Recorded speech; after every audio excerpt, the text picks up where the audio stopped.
You know, a lot of people don't realize that before a director can shout, "And action, guys!" there's usually months or years worth of planning that needs to be put in place first. What should the characters say? Who should play them? Where should we shoot? Is it safe to shoot there? All of these are steps that filmmakers take in pre-production, and in this video I want to outline all of them and just how important they are. Okay, so where do we begin? The very first thing that I would argue that any filmmaker needs to do is invest some serious time in research and development. Even if your gut is really saying, I just want to start writing, I've got this idea and I want to make it, time spent researching will really pay off, I think, for the rest of the project. What kind of things do we need to research? Well, it depends on what you're making, but it's all about adding authenticity. So if you're making a crime drama or a hospital drama, what kind of lingo do they use? The pocks are dome-shaped, they're on 80% of his body, and they're not scabbing over.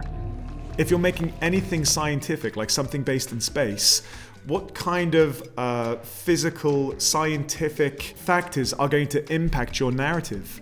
If you're making a Western, what kind of clothes did they wear in the 1800s? So you can see now why research in real films can sometimes take up years in itself. And the nice thing about doing research is it very often naturally gives you ideas for your actual story. So I'd recommend spending a decent amount of time doing your research. Now, what should it look like? Well, that can vary depending on how you work. It might just be a selection of notes or a slideshow like a scrapbook. Me personally, while I'm researching, I like to just have a jotter which I can just scribble down lots of random ideas. And it really is like the forming of your idea. So I'm going to give research and development a solid B+, I think. Sometimes you have an idea and you just know it and you want to start writing. But I'll be honest, I think in almost every case it would benefit from having done some research first. Okay, so now we can get to the step where we actually really start making the movie. And I think the most obvious place to start is with the writing. So we're talking script right now. Scripting can take many different drafts. It's very rarely the first draft and it's done. But it's the most important process. It literally is the narrative. It is the body of the film. Scripts have to follow a very specific criteria. So I've actually made a film all about how to write a script, and I'd recommend you check that one out if this is the stage that you're at. But it's the one where you really need to invest an awful lot of time, because this is literally your story. This is where you really need to put in some development time and get a lot of feedback as well. How important is it? I'm going to give this one an A+. In fact, I'm going to say this is the only step in all of pre-production which I'm going to give an A+, because it is the backbone of your film. Without it, there is nothing. There are films such as Don't Look Up, which use a huge amount of improvisation, but even these films rely on a script, some kind of backbone as to what happens in each scene. Okay, so you've researched an idea and you've written a script that you're really proud of. Now you can start making a film, right? Well, there's still quite an awful lot left to do. First off, we need to look at all of the ingredients of your script and make them physical. So think about all of the characters you have, all of the locations, all of the props, all of the special effects, everything which you've written, which sounds great on a page, they need to be accounted for. So the next step is a script breakdown. A script breakdown is usually when you go through the finished script and you color code everything into categories. So perhaps every single character will be highlighted in green. Therefore, we can make an itemized list of every character that we need and therefore who we need to cast as them. You might want to use blue to highlight every single prop. So when it comes to filming day, no one has to say, oh, where's that gun we need on page 5? It's already been counted for.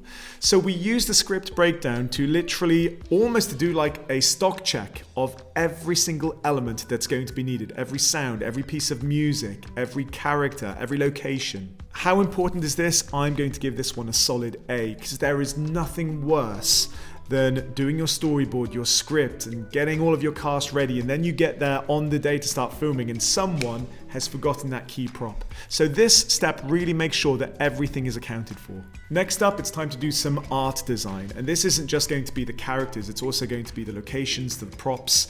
And for me, this is really the difference between using something which is convenient and freely available and actually using something which has got a lot more intention. So let's take the example of a character in a Western. It would be very easy to kind of like get him the cowboy hat and make him look like a cowboy and be done with it. But in truth, with a little bit of art design, we can actually think about, well, who is the character? Why would they wear the kind of clothing that they do? What does it say about them? This is where we really start getting creative with our film, and I think the more time that filmmakers invest really thinking about the aesthetic of every single aspect of their film, not just the characters but the props and the locations, the more storytelling is going to be done visually in the final piece. How important is this? I'm going to give this one a B+. Purely from the perspective of, I think most people watching this video are students or people making low budget movies. So it's great if you can really pay attention to what people are going to look like and your props and stuff like that. But obviously you have got to be aware of your budget. So sometimes there are limitations of what you can achieve. But the more influence that you can put on each of these aspects, the better it will look. Okay, so kind of alongside these things at the same time, now that we've got a script and we know that everything needs to go in it and we've started designing the locations and the characters, now would be a good time to start working on your storyboard.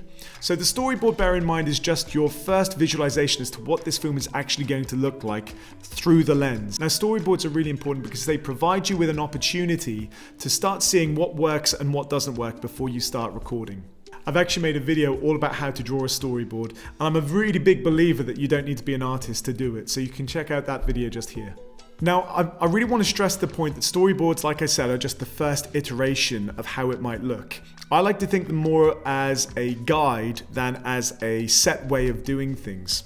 So there are some filmmakers who will literally shot for shot recreate their storyboarded film, whereas an awful lot of them will use them almost as kind of like as a springboard. And when they get there on the day, obviously they shoot an awful lot of B-roll, and the films come out very different to how they looked in the storyboard. So for that reason, I'm going to give this one a solid B. I think it's a process that needs to be done, but in all likelihood, the finished movie probably will look quite different to what's been storyboarded.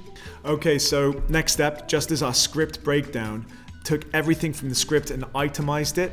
The next thing we've got to do is a shot list. And this is where we get all of the shots which have been storyboarded and put them into a massive list. And this is a really, really great way of ensuring that every single shot from our A-roll is captured.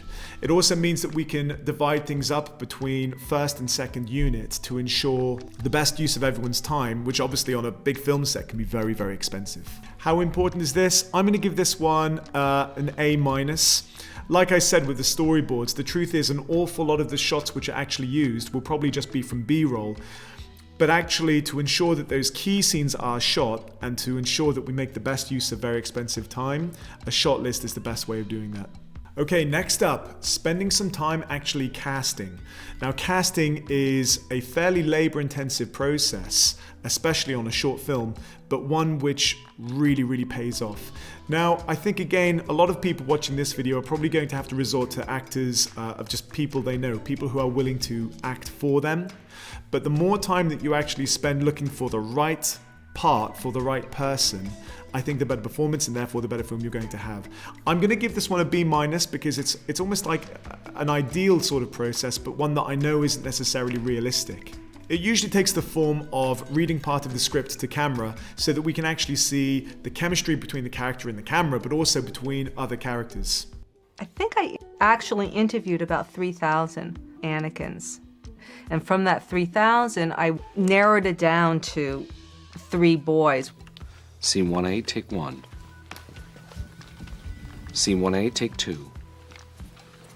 Scene 1A, take 1. Okay, next up, we've got to make a location recce, and this is really a case of finding the best location for each scene. Now again, very often I find people will shoot in a very specific place because it's what's available to them, but spending some time location scouting or doing a location recce really ensures that, like, well, of these 3 or 4 options, which one is best? The other thing that comes from a location recce, which is often overlooked, isn't just the aesthetic, but it's also the logistics and the suitability of a location for a scene. So, has it got access to power? Go to the location with your phone. Do you get signal there? If not, that could be a deal breaker. What's the lighting like? Is there any nearby intrusive sounds, such as traffic or overhead traffic? If so, it's much better to find this out before you turn up on the day with your cast. Okay, so having done a bunch of location recces and found that one perfect place for your scene, next we legally need to make sure that this one is safe to shoot in. So we do a risk assessment, and that is really thinking of what could possibly go wrong And if it does go wrong, what could we do to minimize the damage that is done? So this is legally, this is something that has to be done. So this is the risk assessment, and it's considering stuff like tripping hazards. If it's a hazardous scene, have legal practices been followed? When you're shooting a scene and there's pyro, there's special effects, there's explosives, there's fire, it's dangerous work. It also goes along with those very, very basic things, like if you're having a full day shoot, somewhere very, very cold, have you provided enough blankets and thermals for people who are acting? Is there food and drink made available? Next up is the shooting schedule. So this is making sure that now that everything's basically ready to go, we're in a position where we can start filming. All of our actors and our crew and the people providing props, everybody knows where and when to be. Now this is really, really important, but I think one of the things that people overlook the most is having a contingency. So it's not just the case of saying, well, on the 6th of March, I'm going to film all my scenes and I'm done. Well, that would be a pretty pointless document. The important thing is breaking down how long do you need for each scene realistically to shoot it. If you aren't able to because of weather, if you're shooting outside, when are you going to shoot it instead? So we really do need to think about the logistics of how long it's going to take to get each scene, who needs to be there, and how long you're going to need them for. Depending on the size of the production, I'd give this like a B+, possibly an A-. And the reason for that is, the bigger the production, the more essential it is. You need to have all hands on deck. Obviously, if you're making a fairly small budget student film, there's probably only going to be 3 or 4 of you there, so you'll probably arrange that via text. But it's always good practice to document that. Okay, and the final process I want to talk about is painfully, it's a budget. It's not glamorous, it's not fun, but it's really, really important. And again, when you get into professional filmmaking, it all comes down to the numbers. So, for every person who's working for you, and for every prop that you need to buy, and for every piece of food that you need to provide for the people on set, you need to literally know how much is this going to cost, because very often it'll be the making or breaking of a film. If you can't afford it, it will never come to fruition, so there's no point doing the rest of the stuff. For me, it's an obvious A. It all comes down to the money. Can you afford to make it? There you have it, guys. Really good luck if you are going through this either as coursework or as a small budget production.